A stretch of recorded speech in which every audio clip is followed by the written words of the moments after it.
How to return or refund on H&M app. Now in this quick video, I'm going to show you how you can process a return and the refund will follow on H&M application.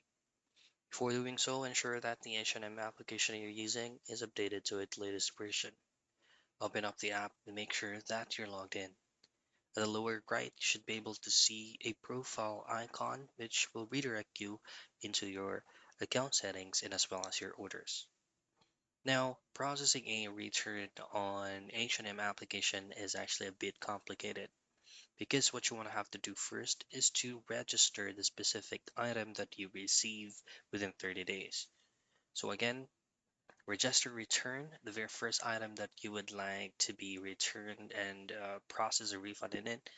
Select the items and the reason, submit your return, and then foresee the orders, pack your items, drop off your parcel, and track your return. Then once the return process has been successful, the specific refund will actually follow. Refund will be processed depending on the mode of payment that you used during that specific purchase and will actually be provided to you within 30 days from the date that it reaches the warehouse.